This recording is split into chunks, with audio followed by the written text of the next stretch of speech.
சமுதாயத்துக்காக தான் நாங்கள் கட்சி வச்சுருக்கிறோம். அது சமுதாயத்தை பாதிக்காதில்ல. எங்களுக்கு சமுதாயத்துக்காக தான் கட்சி இருக்குது. அவங்கள பாதிக்குங்கச்சில் அது நாங்கள் பொறுப்பாக முடியாது. ஏன்னா எங்களுடைய உரிமைகளுக்காக எங்களுக்கு யாரும் குரல் கொடுக்க ஒரு சட்டமன்ற உறுப்பினர்கள் நாடாரின் கீழ் இல்லைங்கிற காரணத்தினால தான் நாங்களே இந்த காலத்தை சந்திச்சிருக்கிறோம். வருங்காலத்தில் கண்டிப்பாக மாற்றம் இருக்கும். அதில் அதாவது அம்மையார் ஜெயலலிதா அவங்களுக்கு நாங்கள் அவங்க இறந்ததுக்கு அந்த வால் போஸ்ட் எதுக்காக ஓட்டுறோம் அப்படின்னா, நாடார்கள் சேர சோழ பாண்டிய வம்சாவளியினர் அப்படின்னு சொல்லி பாரத பிரதமர் மன்மோகன் சிங் அவர்களுக்கு ஒரு கடிதம் எழுதினாங்க. அப்போ எங்களோட சமுதாயத்தின் உண்மை வரலாற்றை ஒரு எழுத்துப்பூர்வமாக கெஜெட்டில் அவங்க கொண்டு வந்ததை நினைவு கூர்ந்து அதற்கு நன்றி தெரிவிக்கும் வகையில் அவங்களுக்கு சொல்கிறோம். அது அம்மையாருன்னு இல்லை, பொதுவாக எந்த ஆட்சியில் இருந்தாலும் நாடார்களுக்கு அவங்க நல்லது செஞ்சாங்கன்னா அவங்கள நாங்கள் நன்றி பாராட்டுவோம். அதே நேரத்தில் நாடார் சமுதாயத்தை நசுக்கப்படும் பட்சத்தில் கண்டிப்பாக எங்களோட போராட்டங்கள் வடிவில் அரசாங்கத்துக்கு நாங்கள் அறிக்கையை கொடுப்போம். பொதுவாக பார்த்துக்கிட்டிங்கன்னா எல்லா தொகுதிகளிலும் தமிழ்நாட்டில் ஜாதியின் அடிப்படையில் தான் வேட்பாளர்கள் நிறுத்துகிறாங்க, எந்த பெரிய கட்சியாக இருந்தாலும். ஆனால் அந்த வேட்பாளர்கள் வெற்றி அடைஞ்ச பிறகு குறிப்பாக அந்த சமூக மக்களுக்கும் சமுதாய மக்களுக்கும் அதிகமாக வாழ்கிற பகுதியில் அவங்களுடைய கோரிக்கைகள் நிறைவேற்றப்படுறதே இல்லை. காரணம், ஒரு மாற்று தலைமையில் இருக்கிறனால அந்த குரல்கள் நசுக்கப்படுது. அந்த சட்டமன்ற உறுப்பினர்கள் சமுதாயத்துக்காக குரல் கொடுக்கறதில்ல. ஹரிநடார் ஒருங்கிணைப்பாளர் நடைபெற இருக்கின்ற 2021 சட்டமன்ற தேர்தலுக்கு எங்கள் நாடார்களின் பணங்காட்டுப்படை கட்சியின் சார்பில் கட்சியின் தலைவர் மரியாதைக்குரிய அண்ணன் ஜே ராக்கெட் ராஜா அவர்கள் ஏற்கனவே முதற்கட்டமாக 5 வேட்பாளர்களை அறிமுகம் செய்திருந்தார்கள். அதன் தொடர்ச்சியாக தொடர்ந்து தமிழகம் மற்றும் பாண்டிச்சேரி மற்றும் கேரளா போன்ற 3 மாநிலங்களுக்கு வேட்பாளர்களின் பட்டியலை அதன் பெயர்களை தற்போது அறிவிக்க இருக்கிறோம். தமிழ்நாடு சட்டமன்ற தேர்தல் 2021 வேட்பாளர் பட்டியல். வேட்பாளர் பெயர் ஹரிநாடார், போட்டியிடும் தொகுதி ஆலங்குளம். பாலசிவனேசன் நாடார், போட்டியிடும் தொகுதி நாகர்கோவில். ஏஎன் சதா நாடார், போட்டியிடும் தொகுதி பெருந்துறை. ஜே சேவியர் நாடார், போட்டியிடும் தொகுதி நாங்குநேரி. இம்மானுவேல் நாடார், போட்டியிடும் தொகுதி காங்கேயம். விஜயகுமார் நாடார், போட்டியிடும் தொகுதி குளச்சல். ஜெயக்குமார் நாடார், போட்டியிடும் தொகுதி ராதாபுரம். மகேந்திரகுமார் நாடார், போட்டியிடும் தொகுதி விளாத்திகுளம். ரவிசங்கர் நாடார், போட்டியிடும் தொகுதி கோவில்பட்டி. சிவாஜி பாலா நாடார், போட்டியிடும் தொகுதி ஸ்ரீவைகுண்டம். பெருமாள் நாடார், போட்டியிடும் தொகுதி திருவாடனை. எஸ்கே சதீஷ் நாடார், போட்டியிடும் தொகுதி முதுகுளத்தூர். மிஸ்ரா நாடார், போட்டியிடும் தொகுதி ராமநாதபுரம். வினோத் நாடார், போட்டியிடும் தொகுதி திருப்பூர் வடக்கு. பாலகிருஷ்ணன் நாடார், போட்டியிடும் தொகுதி திருப்பூர் தெற்கு. ஜெகதீஷ் நாடார், போட்டியிடும் தொகுதி பல்லடம்.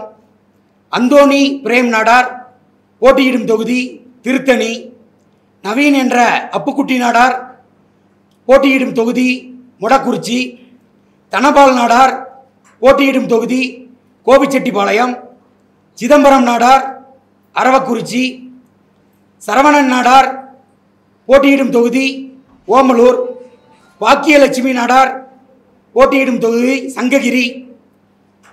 பாலமுருகன் நாடார், போட்டியிடும் தொகுதி திருச்செங்கோடு. முத்து நாடார், போட்டியிடும் தொகுதி பெரம்பூர். மெர்லின் பாக்கியராஜ் நாடார், போட்டியிடும் தொகுதி வேடசந்தூர். நரேன் நாடார், போட்டியிடும் தொகுதி வேளச்சேரி. சுதாகர் நாடார், போட்டியிடும் தொகுதி கிணத்துக்கடவு. செல்லக்கனி நாடார், போட்டியிடும் தொகுதி தென்காசி. ஸ்டாலின் நாடார், போட்டியிடும் தொகுதி கடையநல்லூர்.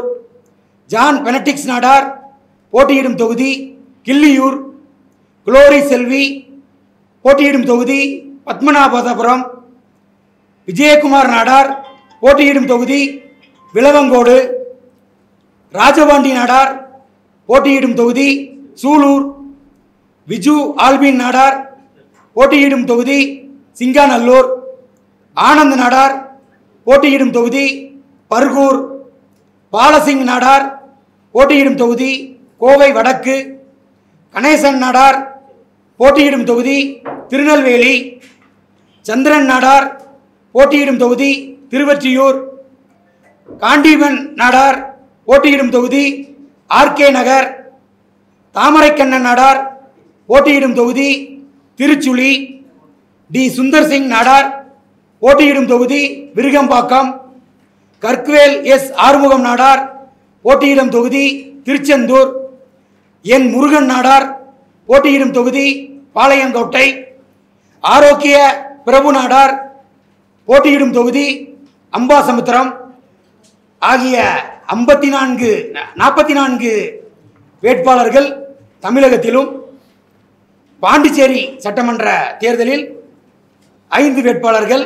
வேட்பாளர்களின் பெயர்: நடராஜன் நாடார் முதலியார்பேட்டை தொகுதி பாண்டிச்சேரி சட்டமன்ற தொகுதி.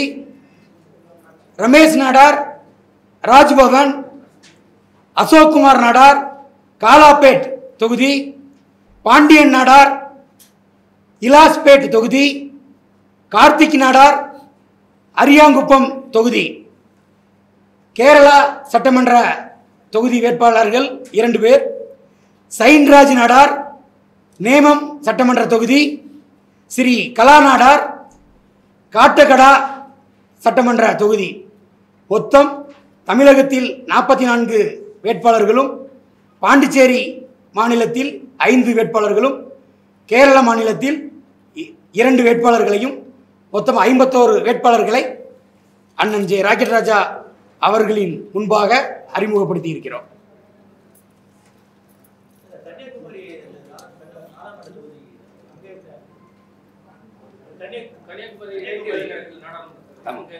பாராளுமன்றத்துக்காக இல்லை, சட்டமன்றம் போயிட்டு இருக்கனால அதில் இப்போ பின்னால் அதில் கவனம் செலுத்துறதுனால இப்போ அதில் இப்போ பின்னால் பெரும்பாலான கட்சிகள் வந்து நாடாளுக்கு அதிக வாய்ப்பு கொடுத்துருக்கு. இப்போ நீங்கள் தனித்து நிற்கும் பொழுது அதிகாரம் வந்து கொஞ்சம் பின்னடைவு ஆகுங்க. யாருக்கு கொடுத்துருக்காங்க?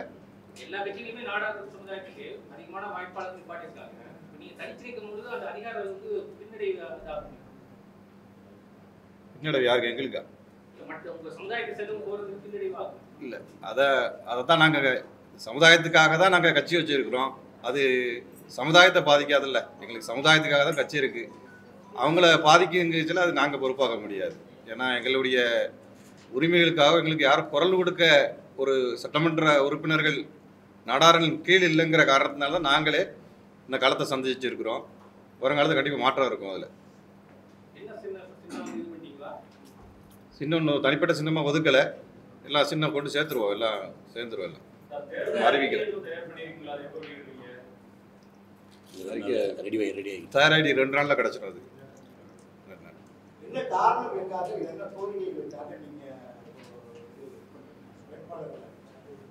குறிப்பாக பொதுவாக பார்த்துக்கிட்டிங்கன்னா எல்லா தொகுதிகளிலும் தமிழ்நாட்டில் ஜாதியின் அடிப்படையில் தான் வேட்பாளர்கள் நிறுத்துகிறாங்க, எந்த பெரிய கட்சியாக இருந்தாலும். ஆனால் அந்த வேட்பாளர்கள் வெற்றி அடைஞ்ச பிறகு குறிப்பாக அந்த சமூக மக்களுக்கும் சமுதாய மக்களுக்கும் அதிகமாக வாழ்கிற பகுதியில் அவங்களுடைய கோரிக்கைகள் வந்து நிறைவேற்றப்படுறதே இல்லை. காரணம், ஒரு மாற்று தலைமையில் இருக்கிறனால அந்த குரல்கள் வந்து நசுக்கப்படுது. அந்த சட்டமன்ற உறுப்பினர்கள் வந்து சமுதாயத்துக்காக குரல் கொடுக்கறது இல்லை. குறிப்பாக மிக ரொம்ப காலமாக அந்த பணங்கள் இறக்கிறதுக்கான போராட்டங்கிறது மிகப்பெரிய போராட்டமாக இருக்குது. அதுக்கு எந்த கவர்மெண்ட்டோ எந்த சட்டமன்ற உறுப்பினர்களோ தான் சார்ந்திருக்கிற தலைமைக்கு வந்து ஒரு அழுத்தத்தை கொடுக்கறதே இல்லை. குறிப்பாக அதை முன்னிலைப்படுத்தி தான் இந்த தேர்தலில் பணங்காட்டுப்படை வந்து வெற்றி அடையும் நம்ம வேட்பாளர்கள் குறிப்பாக அதை தான் முன்னிலைப்படுத்துவாங்க. இதை வந்து அவங்க செய்ய தவறுறதுனால தான் நாங்களே சமுதாய கட்சி ஆரம்பித்து இந்த போராட்ட களத்தில் இறங்கியிருக்கிறோம்.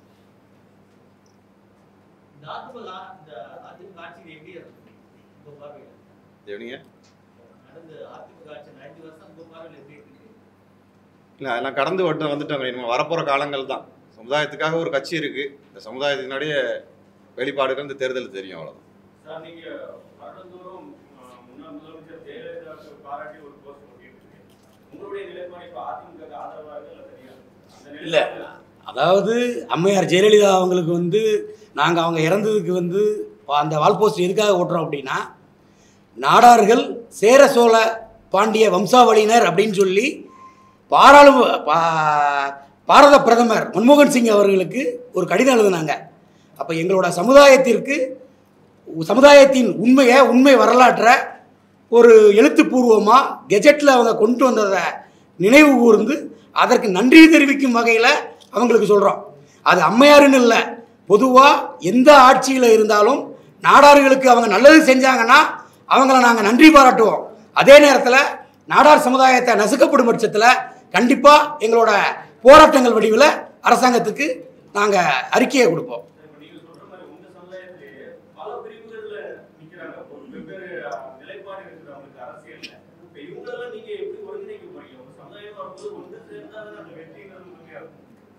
ஒருங்கிணைப்புன்னு இல்லை, எல்லாம் அதாவது நாங்கள் வந்து சமுதாய சொந்தங்களோடு நாங்கள் பயணிக்கிறோம். அது அவங்க தனிப்பட்ட விருப்பம். ஆளாளுக்கு ஒரு அமைப்பு கட்சி நடத்துகிறாங்க. அது அவங்க வந்து யார் சார்ந்து அவங்களுக்கு அது ஒரு கம்ஃபர்டபுளாக இருக்கோ அங்கே பயணிக்கிறாங்க. நாங்கள் முழுக்க ஒரு சமுதாயத்தின் பலத்தோடு இருக்கச்சில நாங்கள் வந்து அதில் ஒருங்கிணைப்பு வாய்ப்பு இல்லை. இப்போ அவங்களே வந்து எங்கள் கூட சேர்ந்து ஏதாவது ஒரு கட்சிக்கு ஆதரவு கொடுப்போம்னா நாங்கள் அதில் உடன்பாடு இல்லை. நாங்கள் தனித்து தான் அதில் நான் இருக்கனால எங்களுக்கு அதில் ஒன்றும் எந்த அரசியல் கட்சிகளுக்கு ஆதரவு கொடுத்தாலும் உடன்பாடு இல்லை, தனித்து தான் செயல்படும். எல்லா சமுதாயமும் வந்து இடஒதுக்கீடு உள்ளொதுக்கீடு கேட்டு போராடி இருக்காங்க. உங்களுடைய உள்ளொதுக்கீடு கோரிக்கை எதுவும் இருக்கா? எத்தனை சதவீதம் கேட்க போறீங்க? இல்லை, வரும். அதாவது ஒரு பேருக்காக கேட்டு இந்த தேர்தல் நேரத்தில் சும்மா ஒரு பேருக்கு ஒரு அறிக்கை விடுவாங்க. நாங்கள் அந்த அழுத்தத்தையும் கொடுக்கலாம், எங்கள் மக்களை திரட்டி ஒரு அழுத்தத்தையும் கொடுக்கலாம். அது ஒரு பேருக்கு கொடுப்பாங்க. இப்போ ஒரு இது வேணும்னா கேட்டால் ஒரு அழுத்தமாக கொடுத்தா தேர்தல் நேரத்தில் ஒரு கண்துடைப்பாக கொடுத்து ஓட்டு வாங்கிறதுக்காக செய்வாங்க. எங்களுடைய முதல் பிரச்சனைகளாக இந்த சமுதாயத்துக்கு வந்து எங்களுடைய சட்டமன்ற உறுப்பினர்கள் எதுவுமே செய்ய முடியலை. இத்தனை வர காலங்களாக யாரும் அதை முன்னிலைப்படுத்தி பண்ணலை. இப்போ இதே பார்த்தீங்கன்னா எங்களுக்கு முன்னாடி இருந்த முக அறிமுகம் உள்ள நிறைய பேர்கிட்ட கேட்டு நீங்கள் இதில் செயல்படுங்க, நாங்கள் உங்களுக்கு சப்போர்ட்டாக இருக்கிறோன்னு கேட்டோம். அதுக்கு தனித்து யாரும் வர்றதுக்கு இது இல்லை. காரணம் என்னன்னு கேட்டிங்கன்னா, ஒரு பெரிய கட்சிகள் பின்னாடியே பயணித்து அவங்க பழகிட்டாங்க. அப்போ இந்த சமுதாய மக்களுக்கு எதுவும் அவங்க செய்ய முடியலை. குறிப்பாக தான் இந்த பணங்களுக்கும் அதுபோக இந்த சமுதாய மக்கள் பல இன்னல்களுக்கு இந்த தென் மாவட்டங்களில் பண்ணிருக்காங்க. குறிப்பாக அந்த பிசிஆர் ஆக்ட், இந்த பிசிஆர் ஆக்ட்லாம் இன்னைக்கு பயங்கர ஒரு படிக்கிற இளைஞர்களும் சரி நிறைய குடும்பங்கள் வந்து இந்த வழக்கினால் மிகவும் பாதிக்கப்பட்டிருக்காங்க. இதெல்லாம் தனிப்பட்ட முறையில் எந்த சட்டமன்ற உறுப்பினரும் இதுக்கு செவி சாய்க்காதனால தான் நாங்கள் முதல் விஷயமா இதை தான் கொண்டு வரோம். அந்த இடஒதுக்கீடுலாம் வருங்காலங்கள் அதெல்லாம் யோசித்து அழுத்தத்தை கொண்டு போவோம். நாடார் சமுதாயத்தை சேர்ந்த குமரியானந்தன் போன்ற மூத்த தலைவர்கள் கூட கல்லு வேண்டாம், கல்ல கடைசி இருக்காங்க. அதுதான் பிரச்சனை. அவங்க வந்து ஒரு கட்சியின் கீழே இருக்கச்சில வேண்டாம் தானே சொல்லுவாங்க. அவங்க தலைமை அதை ஏற்றுக்கிடாது. ஒரு தேசிய கட்சியாக இருக்குது, அவங்களுக்கு அது பிரச்சனை இல்லைல்ல, அதான் காரணம். சார், இப்போ 5 ஆண்டு அதிமுக ஆட்சி செஞ்சுருக்காங்க. அதை பற்றி உங்களுடைய கருத்து என்ன? ஆட்சி சிறப்பான ஆட்சியா? இப்போ ஏன்னா நீங்கள் சட்டமன்ற தேர்தலில் சந்திக்கிறீங்க, பாண்டிச்சேரியில் கேரளாவெல்லாம் போட்டியிட போகிறீங்க. தமிழ்நாட்டு அரசியலில் இந்த 5 ஆண்டுகளை எப்படி பார்க்குறீங்க? குறிப்பாக எடப்பாடியாருடைய எல்லா ஆட்சியும் வந்தாலும் ஒன்று போல தான் இருக்குது. அது பெரிய வித்தியாசங்கள் பெருசாக ஒன்றும் தெரியலை. எல்லாமே ஒன்று போல தான். வெற்றி பெற்று உங்கள் எம்எல்ஏக்கள் சட்டமன்றத்துக்கு போகும்போது எல்லா சமூகத்துக்கும் போராடிங்களா, உங்கள் நாடார் சமூகத்துக்கு மட்டும் போராடுங்க? எங்களுடைய விஷயங்கள் எப்படி பார்க்கப்படுதுன்னா, இப்போ நாங்கள் அதிகமாக வாழ்கிற பகுதியில் நாங்கள் வந்து இந்த ஆளுமைக்குள்ளே வருவோம். அது எங்களை சார்ந்து இருக்கிற ஒரு 20% 30% மீதி இருக்கிறவங்களுக்கும் அவங்களுக்கும் சேர்ந்து தான் அந்த நல்லத்துக்கு விஷயங்களோ ஒரு நல்ல விஷயங்களோ போகும். அதே மாதிரி மாற்று சமுதாயம் வாழற பகுதிகளை கூட அவங்க பெரும்பான்மையாக இருக்கிற இடத்துல அவங்க ஆளுமை செய்தால் எங்களுடைய சமுதாயங்கள் அவங்களுக்கு உடன்பட்டு அவ்வளோ நல்லா தான் போகும். ஏன்னா எல்லாருக்கும் விஷயங்கள் ஒன்று தான், அந்த ஆளுமையை நாங்கள் எடுத்துக்கிறோம், அவ்வளோதான். அதிமுகன்னு மட்டும் இல்லைங்க, எந்த விமர்சனம் யார் மேலே எங்களுக்கு இல்லை. எங்களுக்கு வந்து விமர்சனமே எங்கள் சமுதாய ஓட்டுகளை வாங்கி, அது அதிமுகவாக இருந்தாலும் சரி திமுகவாக இருந்தாலும் சரி, அந்த 2 பேருமே எங்கள் சமுதாய ஓட்டை வாங்கி எங்களுக்காக எது செய்யலைங்கிறது தான் எங்களுடைய கண்டனமாக தவிர மற்றபடி எந்த கட்சிகள் மீது எங்களுக்கு எந்த கண்டனம் இல்லை.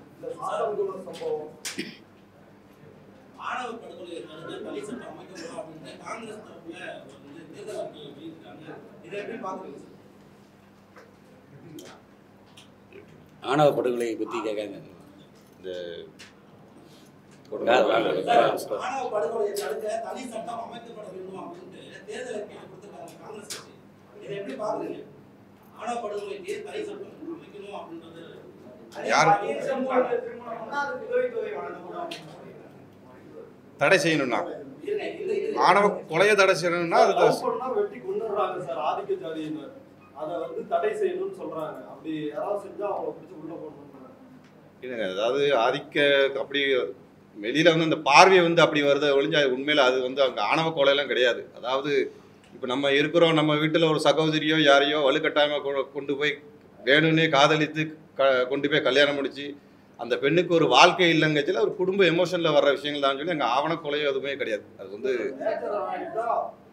மேஜர் ஆயிட்டாங்கன்னா அவங்களுக்கு மேரேஜ் பண்றதுக்கான உரிமை இருக்குல்ல, அதுல வந்து ஏன் ஜாதி ரீதியா தலையிடணும்? அதுக்கு வந்து தகுதி வேணும்ல.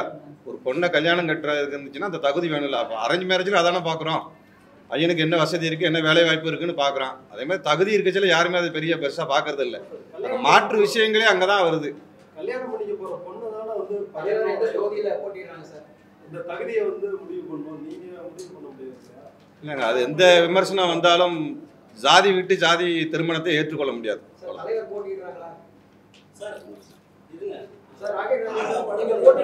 தனி சட்டம் அமைக்கப்படணும் வந்து சட்டம் இல்லை,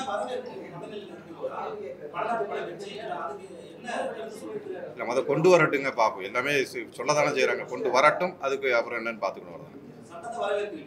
வரட்டும், வந்தால் எப்படி இருக்குன்னு பார்ப்போம். அவ்வளோதாங்க. அதை வரணும்ல. எல்லாமே அடிக்கால் மட்டும் நடுற மாதிரி தானே இருக்குது. சொல்கிறாங்க, எதுவுமே செயல்பாட்டுக்கு இருக்கா இல்லை. அவங்க ஆட்சிக்கு வரட்டும், வந்தால் செயல்படுதான்னு பார்த்துருவோம். அவ்வளோதானே. அதுக்கப்புறம் அதை பற்றி பேசலாம். இல்லைங்க, நிற்கிற மொத்த 54 வேட்பாளர்களுமே நான் நிற்கிறதுக்கு சமந்தான். அதனால் என்னுடைய பார்வை ஒட்டுமொத்தமாக தான் போகுது. வேற ஒன்றும் மாற்றம் இல்லை. இந்துத்துவ அமைப்பினர் வந்து கிறிஸ்தவ நாடார்கள் வேற, இந்து நாடார்கள் வேற, அவங்க வந்து கிறிஸ்டின் ஆயிட்டாங்க, தேச விரோதி ஆயிட்டாங்க அப்படின்ற பிரச்சாரங்கள்லாம் செய்யறாங்களே, அதை நீங்க எப்படி பாக்குறீங்க? யாரை சொல்றா? அர்ஜுன் சம்பத் சொல்றாரு கிறிஸ்தவ நாடார்கள் வந்து தேச விரோத சக்தி. இல்லைங்க, அது வந்து அவர் ஒரு அமைப்பின் கீழே இறங்குறதுனால அதுலேயும் பிரித்து அவங்க பின்னாடி பலம் சேர்க்கிறதுக்காக இருக்கும். தென் மாவட்டங்கள்லாம் வந்தால் அந்த மாதிரி கிடையாது. இந்து நாடார் கிறிஸ்டின் நாடாருங்கிற மாற்றம்லாம் அங்கே ஒன்றும் கிடையாது. அது வெளியிலேருந்து பார்க்குறது. அவங்க ஒரு பிஜேபி தொடர்பில் இருப்பாங்க, ஒரு ஆர்எஸ்எஸ் தொடர்பில் இருப்பாங்க. அவங்களுக்கு ஒரு பேக்கேஜ் வேணுங்கிறதுக்காக ஒரு மாற்று கருத்தை சொல்லுவாங்க. கொஞ்சம் அங்கே பிரிவினைங்கிறது கிடையாது. அங்கே சமுதாயம்னா எங்களுக்கு எல்லாமே ஒன்று தான். கடவுள் வேற இருந்தாலும் சமுதாயம் ஒன்று தான் எங்களுக்கு. கிறிஸ்தவ நாடார்கள் ஒரு தேச விரோத சக்தியா மாறுறாங்க அப்படின்ற அவங்க வந்து அவர் கிறிஸ்டின் இல்லை, அவர் ஹிந்து. அப்போ அவங்க அதை மையப்படுத்தி தானே சொல்ல முடியும்.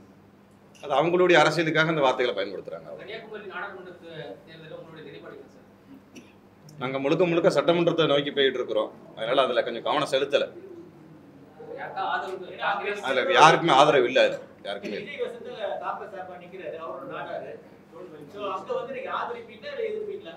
விஜய் வசந்த் வந்து எனக்கு ஒரு தம்பி மாதிரி தான். அவர் மிக நெருக்கமானவர் ஒன்று. ஆனால் எங்களுடைய சமுதாயம் சேர்ந்த கட்சி நிலைப்பாடுன்னு வரச்சில நாங்கள் யாருக்கும் எந்த விஷயத்திலும் ஆதரவு இல்லை. கண்டிப்பாக கிடையாது.